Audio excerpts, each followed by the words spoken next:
Hello. जीवा के बेटे को अनाथ आश्रम में पहुंचा दिया? हाँ। राजा साहब, पहुंचा दिया उसे। अरे ये तो पूछो कि किस अनाथ आश्रम में। अरे यहाँ तो बहुत अनाथ आश्रम है, कहाँ पहुंचा दिया उसे? शांति नगर के अनाथ आश्रम में। कहाँ है मुन्ना? बोल कहाँ है मुन्ना? अरे तुम लोगों ने भी तो देखा कि बच्चे कमरे में नहीं है। अरे भाई साहब, जिस तरह फांसी के फंदे पर से मुजरिम भागता है, बिल्कुल उसी तरह बच्चा यहाँ से भागता है। वो जरूर भाग गया होगा। अब 2 दिन पहले की बात ले लो, एक बच्चा यहाँ से भागा, बस के नीचे आके मर गया। मर गया तो ठीक है। सच बोल, कहीं जेलर उसे वापस जेल तो नहीं ले गया? अरे भाई साहब, जेलर उसको लेके गया होगा तो मालूम पड़ जाएगा ही ना। सुनो सुनो, तुम लोग सुनो, जब पेट का बच्चा नहीं छिप सकता तो जेल का बच्चा क्या छिपेगा? है? बात तो सही कह रहा है।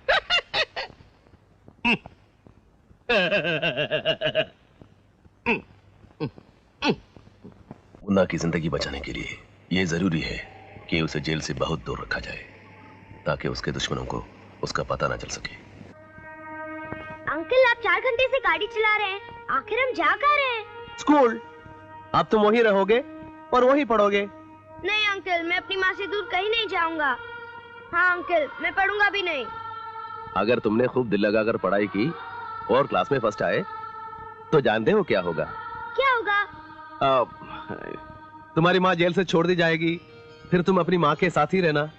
फिर तो मैं खूब पढ़ाई करूंगा। नो प्रॉब्लम, इस बच्चे का एडमिशन यहाँ हो जाएगा। Thank you madam. It's all right. आओ मेरे पास, आओ आओ। तुम्हारा नाम क्या है? मुन्ना। Very sweet. अच्छा, तो तुम्हारा घर कहाँ है? Central jail. मजाक कर रहे हो बेटा? तुम्हारी माँ और तुम्हारी फैमिली कहाँ रहती है? सब जेल में। मेरी माँ और मेरी बंदूक वाली आंटी भी वहीं रहती हैं, और वहाँ मेरी बहुत सारी आंटियाँ हैं। Oh my God. देखिए, इसका एडमिशन यहाँ नहीं हो सकता, दूसरा आदमी भेजो। Please madam, please. ठीक है, आपके मुन्ने का एडमिशन हो सकता है, लेकिन क्या वो 1 लाख रुपया डोनेशन दे सकता है? जिसकी पॉकेट में आजादी के एक दिन भी नहीं, वो 1 लाख रुपया कहाँ से दे सकता है? इतना तो मेरे पास भी नहीं। इसका मतलब ये हुआ कि वो पैसे नहीं दे सकता, तो फिर हम भी उसे एडमिशन नहीं दे सकते, राइट? देखिए साहब, सच बात तो ये है कि स्कूल चलाना कोई सेवा या धर्म की बात तो है नहीं, राइट? इसलिए हम तरस नहीं खाते, राइट? स्कूल चलाना तो 100% धंधा है, 100% बिजनेस, राइट? आप कुछ बोलना चाहते हैं तो बोलिए। डेमोक्रेसी में सबको बोलने की छूट है, राइट? आपने भी सुना होगा कि पहले के राजा और रईस अपने लड़कों को पढ़ने के लिए कोठे पर भेजा करते थे, राइट? अब वो कोठे तो नहीं रहे, लेकिन आपका ये स्कूल उन कोठों से कम नहीं, इसलिए कि कोठों की तरह आपके स्कूल में भी 100% बिजनेस होता है। इसलिए कि कोठों की तरह आपके स्कूल में भी सिर्फ राजा और रईसों के लड़के पढ़ने आ सकते हैं। जब काम वही है मैडम, तो नाम भी वही क्यों नहीं रख लेते?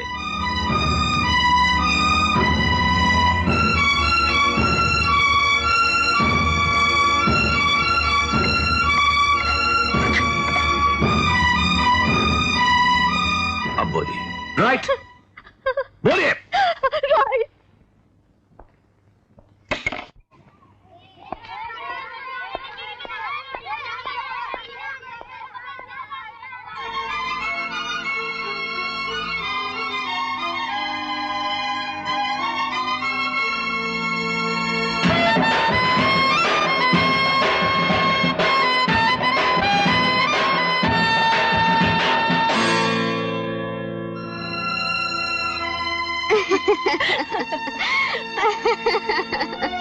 अच्छा जी, मैं चलती हूँ। अरे कपिल, कपिल, कपिल, कपिल, कपिल, मेरी बात तो सुनो कपिल। इसमें मेरी कोई गलती नहीं थी। पापा तुम्हें इसलिए नापसंद करते थे क्योंकि तुम अनाथ आश्रम में पले और बड़े हुए। कपिल, वो तो मेरे लिए सिर्फ एक खानदानी लड़का चाहते थे, इसलिए शायद तुम्हें बहुत गलत कह गए। और तुम चुपचाप खड़ी सब सुनती रही। मैं अपने पापा से डरती थी। जब डरती थी तो प्यार क्यों किया? अब मैं किसी से नहीं डरती। चलो प्यार करते हैं। बच्चों के गार्डियंस खड़े हैं। अरे भाड़ में गए गार्डियंस। जब तुम मुझे नहीं मिले थे ना, तो मैंने फैसला कर लिया था कि जिंदगी भर तुम्हारा इंतजार करूंगी, लेकिन अब मैं तुम्हें नहीं छोड़ूंगी। अरे सामने प्रिंसिपल है। अरे भाड़ में जाए प्रिंसिपल, मैंने तो ये नौकरी सिर्फ टाइम पास के लिए की है और मैं किसी प्रिंसिपल वगैरह से नहीं डरती। Good morning madam. मैडम, ये कपिल कपिल कपिल, इनके बारे में मैंने आपसे पहले कहा तो कहा ये इसने हमको तुम्हारे बारे में सब कुछ बताया था और हमने उसको बोला था कि एक दिवस ये जरूर आओ से आ भी गयो ने। मैं एक बच्चे के एडमिशन के लिए आया हूँ। अरे नो प्रॉब्लम, ये बड़ी बात जवा दे। पहले ये बताओ कपिल, तुमने इसे माफ किया या नहीं? अब तो ये भी अनाथ है बेचारी तुम्हारी तरह, क्योंकि इसके डैडी नहीं रहे ना।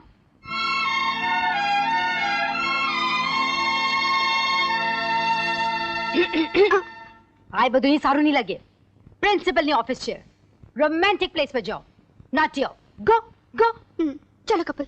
और सुनो, तुमने कहा था ना प्रिंसिपल जाए भाड़ में। अरे ना मतलब तो बताओ तीजा। कपिल, इसका मतलब भाड़मे का मतलब इसका मतलब हेवन है। हेवन। गुड। जन्नत, स्वर्ग। Very good. चले कपिल। हे भगवान, तुम लोग भाड़ में जाओ और मैं भी मरने के बाद भाड़ में ही जाऊं। कपिल, इतने सालों के बाद भी तुम बिल्कुल नहीं बदले, बिल्कुल वैसे के वैसे ही हो। Slim, trim, dashing, handsome. एक फर्क आया है। क्या क्या? वो क्या है? मैंने मुन्ना की वजह से फिर से होली खेलना शुरू कर दिया। तो तुमने होली भी खेलना बंद कर दिया था? तुम्हारे साथ होली खेलने के बाद मैंने फिर कभी होली नहीं खेली।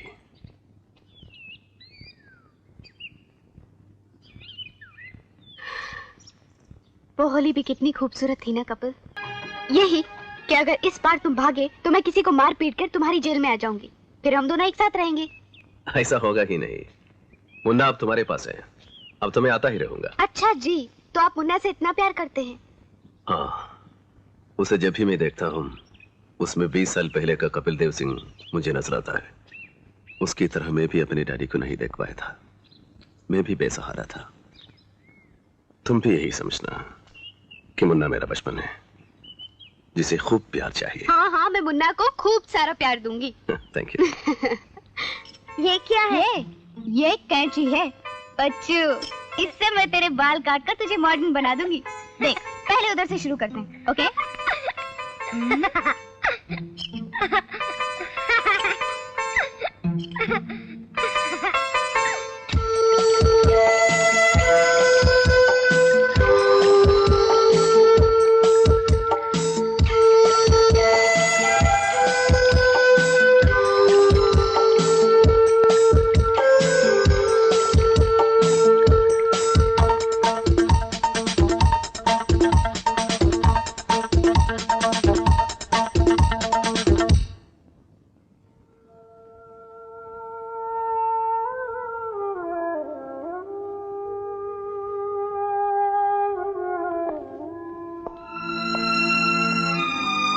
मुन्ना का एडमिशन एक बहुत अच्छे स्कूल में हो गया है। अब वो वहीं रहेगा। क्या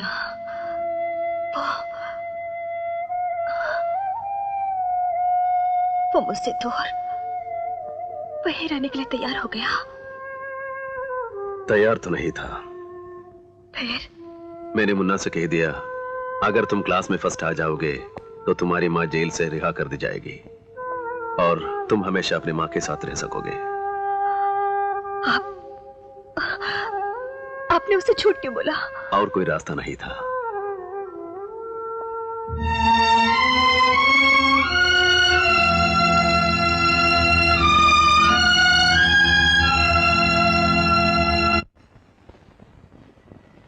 आंटी,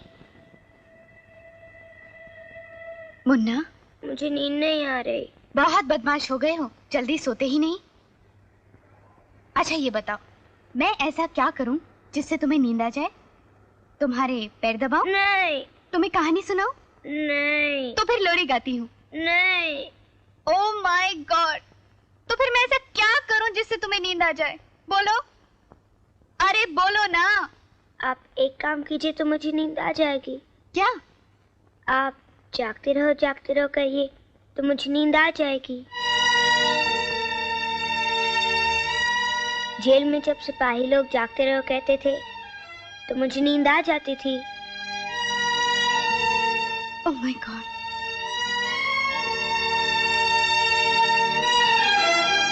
कहिए ना आंटी। जागते रहो,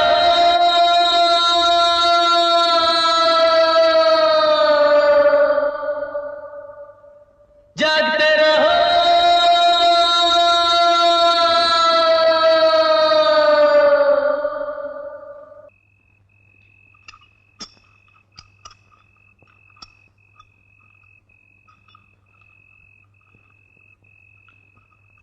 रहीम, पानी आने दो।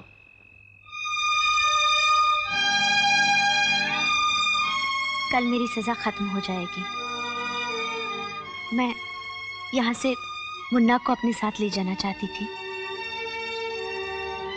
लेकिन ये तो हो नहीं सकता। और मेरी दूसरी ख्वाहिश ये थी कि अपने साथ आपकी एक तस्वीर ले जाऊं, क्योंकि आप तो कभी हमारे कोठे पर आएंगे नहीं, इसलिए।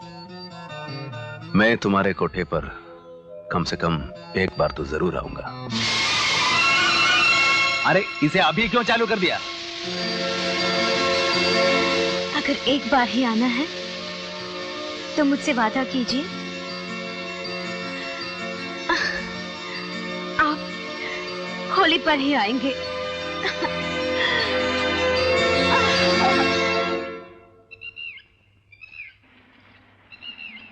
अंकल,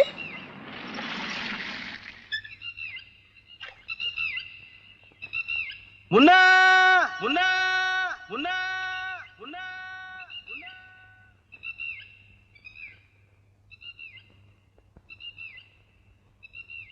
मुन्ना, तुम्हारे लिए खुशखबरी है। एक बहुत ही गुड न्यूज है तुम्हारे लिए। क्या? तुम्हारा रिजल्ट निकल गया है, तुम फर्स्ट आ गए हो। इस खुशी में देखो मैं तुम्हारे लिए क्या क्या लाया हूँ। एक गिफ्ट के पैकेट, क्रिकेट बॉल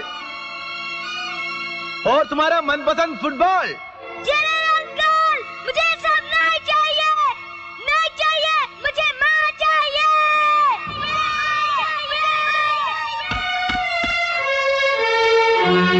आप ही ने तो कहा था अंकल कि अगर मैं फर्स्ट आ जाऊंगा तो मुझे मेरी माँ मिल जाएगी।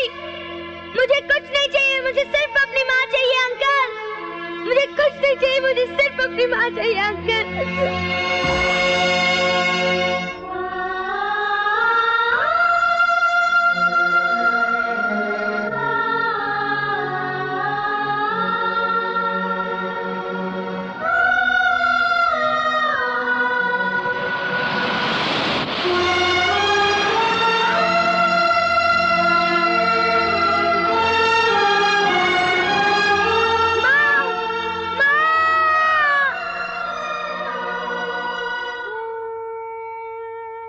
मेरी तो कुछ समझ में नहीं आता। मुन्ना ने तो खेलना कूदना, खाना पीना सब कुछ छोड़ दिया है। अंकल, मैं आपका सर दबाऊं?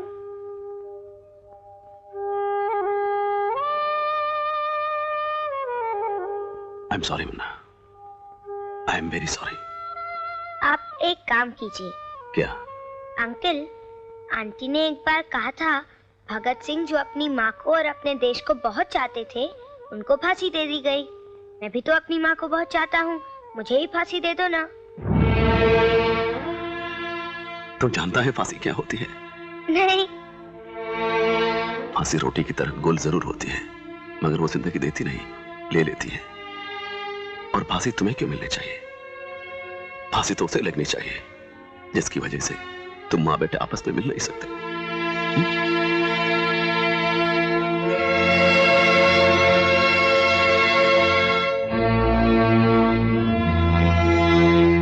सर, एक को फांसी देने का टाइम हो गया है। Honourable members on the dais, भाई और बहनों, आजकल हमारे देश में लॉ एंड ऑर्डर की हालत दिन ब दिन खराब होती जा रही है।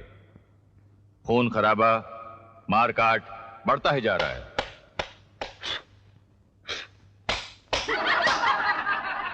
Silence, silence. ये सच है कि कुछ कारणों से कानून कुछ कमजोर हो गया है, लेकिन इतना भी मजबूर नहीं हुआ है कि कानून की देवी का अपमान करने वालों को आप लोग सजा ना दे सकें। सजा जरूर दें। गवर्नर साहब, आपका कानून कमजोर भी है और मजबूर भी, और कभी कभी तो आपका कानून गुनहगार भी बन जाता है। कौन है ये? ये कहां से टपक गया? पता नहीं सर। तुम यहाँ क्यों आ गए? मैं यहाँ यह खबर देने आया हूँ कि मैं एक ऐसे मुजरिम को जानता हूँ जिसने कानून की देवी का अपमान ही नहीं किया बल्कि उसे फांसी दे दी।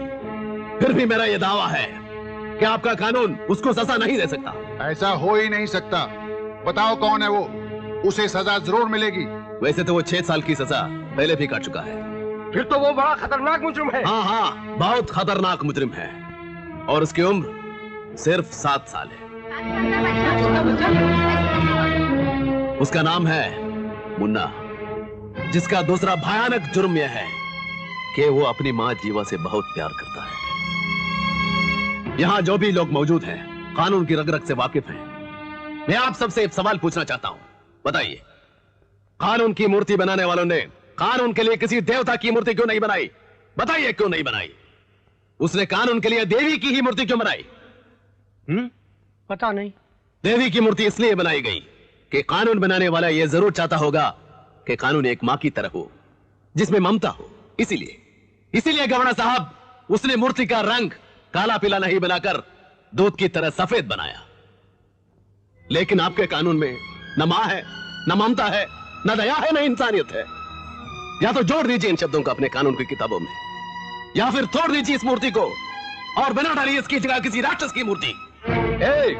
निकालो इसे यहाँ से। इसे यहाँ पर किसी ने नहीं बुलाया।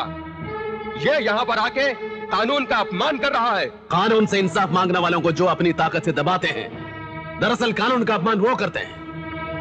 Don't touch me. I am also a gazetted officer. I know law better than you. देखते क्या हो, अगर प्यार से नहीं चाहता तो धक्के मार के निकाल दो। ये मेरा ऑर्डर है। गवर्नर साहब, अगर कानून कुछ न करे फिर भी ना मुन्ना को कुछ फर्क पड़ेगा, ना ही कानून को। नहीं, यह गलत है। गवर्नर साहब, शरीफ आदमी जुर्म नहीं करता क्योंकि वो जेल जाने से डरता है, लेकिन मुन्ना जो जेल को ही मां का घर समझता है, कानून के पास उसे डराने के लिए कुछ नहीं है। इसलिए वो मुजरिम बना तो बहुत बड़ा मुजरिम बनेगा। आज तो उसने कानून की देवी को घर के अंदर फांसी दी है, लेकिन अगर उसे मां नहीं मिली तो बड़ा होकर एक दिन चौराहे पर कानून की देवी को फांसी दे देगा, और इसका जिम्मेदार होगा आपका कानून। मैं पूरी कोशिश करूंगा कि कानून को किसी के जुर्म का जिम्मेदार नहीं बनने दूं।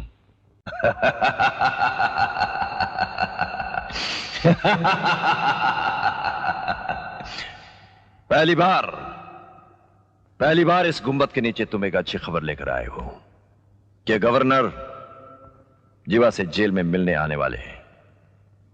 हो सकता है कि उसके बच्चे पर तरस खाकर वो उसे रिहा भी कर दें।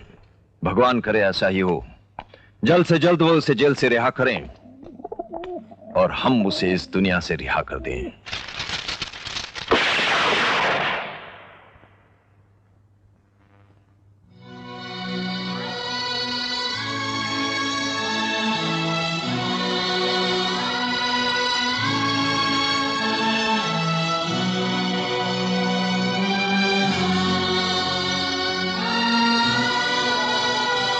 तुम्हारी फाइल पढ़ी, उससे मालूम पड़ा कि तुम आदतन मुजरिम नहीं हो।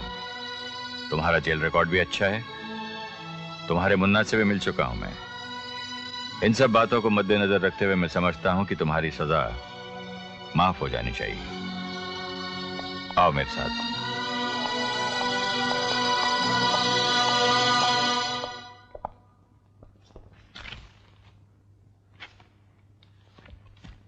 इस पर दस्तखत कर दो। ये क्या है? तुम्हारा माफीनामा। किस बात की माफी? यही कि तुमने यशपाल सिंह का खून करके गलती की, जिसके लिए तुम सरकार से माफी चाहती हो। गवर्नर साहब, मैं माफी मांगने के लिए तैयार हूं, लेकिन इससे पहले जिस कानून ने मेरे पति के हत्यारों को बाइज्जत रिहा कर दिया था, उससे कहिए कि वो मुझसे माफी मांगे। कानून से मुझे इंसाफ मिल गया होता तो मैं यशपाल सिंह का खून नहीं करती। गवर्नर साहब, बदले की कहानियां इसलिए जन्म लेती हैं क्योंकि आपका कानून इंसाफ नहीं दे पाता। इंसाफ इसलिए नहीं दे पाता क्योंकि आपके कानून की देवी बांझ हो चुकी है, बांझ। नहीं, हरगिज नहीं। तो फिर दिलवाइए उन लोगों को सजा जिन्होंने मेरे पति के हत्यारों को माफ कर दिया था। सर, मुजरिम को सजा तो मिलनी ही चाहिए, चाहे वो कोई भी हो। तुम्हारे पति के केस की फिर से जांच हो, इसके लिए मैं पूरी कोशिश करूंगा।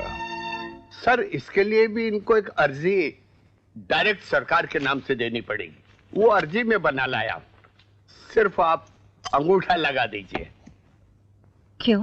अंगूठे से ही आदमी की पहचान होती है।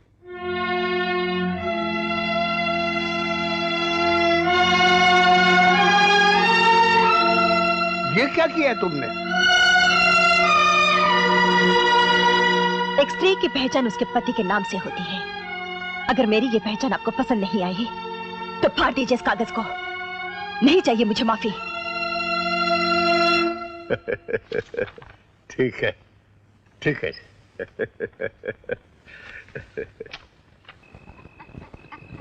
कपिल, गवर्नर साहब ने आज जो भी किया बहुत अच्छा किया। अब एक खुशखबरी मैं तुम्हें देती हूँ। हर साल की तरह इस साल भी बंजारे आए हैं। क्यों ना हम अपने टेंट में चलकर उनका डांस देखें? अच्छा, यानी कि खुशी भी है और जश्न का इंतजाम भी है। डीएसपी साहब प्लीज।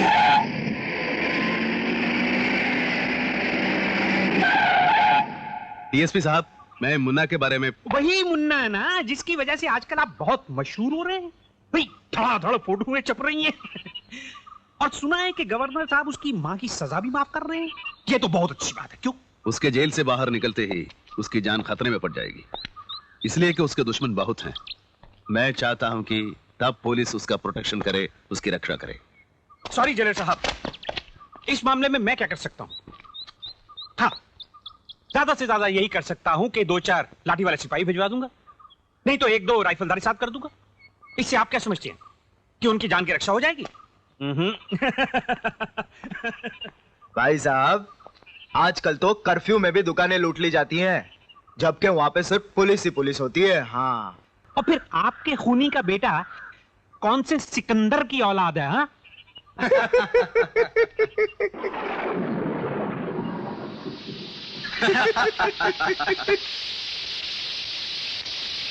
आप सब ये बताइए कि आप मुन्ना के बारे में कुछ कर सकते हैं या नहीं? पुलिस तेरे बाप की नहीं है जो तेरी हर बात मान ली जाए।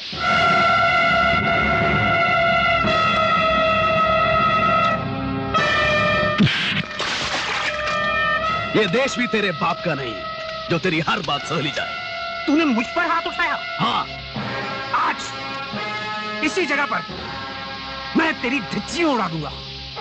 तुझे कोई नहीं बचा सकेगा। ना तेरी ये देशभक्ति, ना तेरा आदर्श, ना तेरी ड्यूटी, ना ये खंबा और ना ये तिरंगा। खबरदार जो तिरंगे के बारे में कुछ भी बोला। अरे पूरे तिरंगे की तो बात ही छोड़ो, इसके एक एक धागे पर जान लुटाने वाले कल भी लाखों थे और आज भी लाखों हैं। जय हिंद।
मारो। आप जो कहेंगे मैं वही करूंगा। हाँ, हम वही करेंगे। तुमने तिरंगे की शान में गुस्ताखी की है। ऊपर देखो। अब तिरंगे को सलामी दो।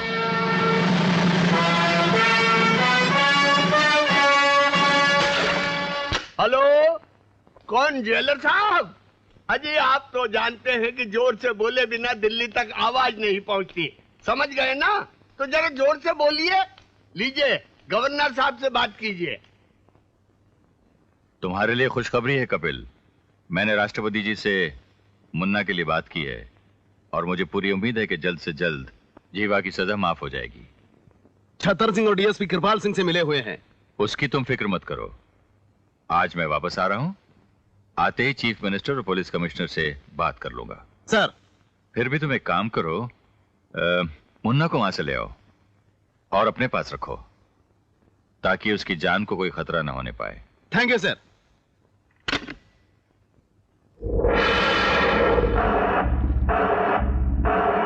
आज से हम यहाँ भूख हड़ताल शुरू कर देंगे।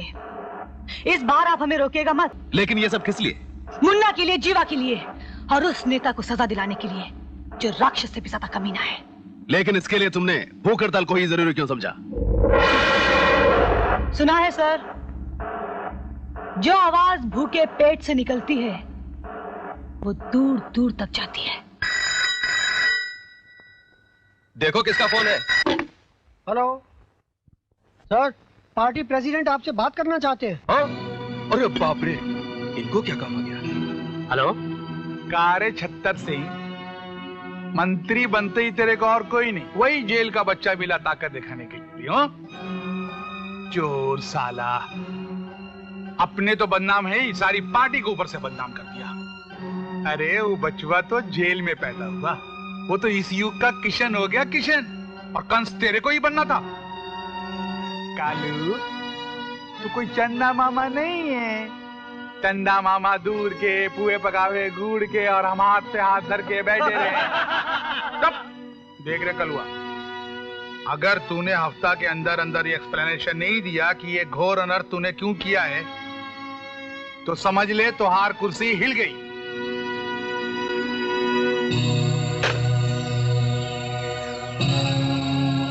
तो समझ ले तुहार कुर्सी हिल गई। तो समझ ले तुहार कुर्सी हिल गई। ये आपने क्या किया सर? आप कुर्सी बैठिए, आप बैठिए सर, बैठिए।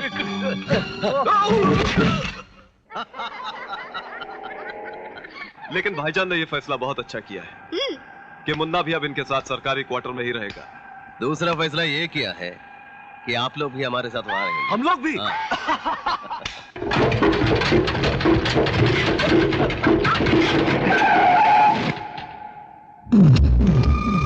अंकल,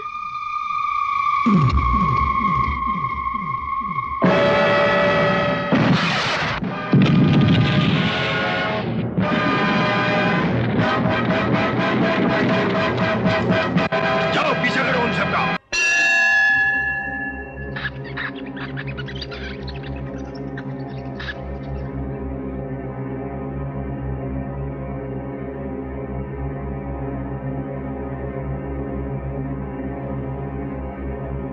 बहुत मुश्किल से इनको यहां तक ला सका हूं। भगवान, इनकी रक्षा करना। मैं इनको तेरे ही सहारे छोड़कर जा रहा हूं। भगवान, इनकी जरूर रक्षा करना।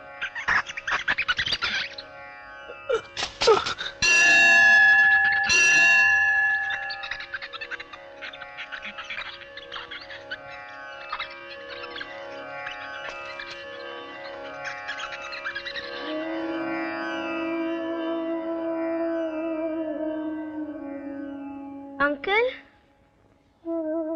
अंकल, आंटी, अंकल, आप कहाँ हैं अंकल?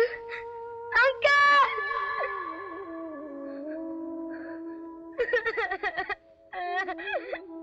अंकल!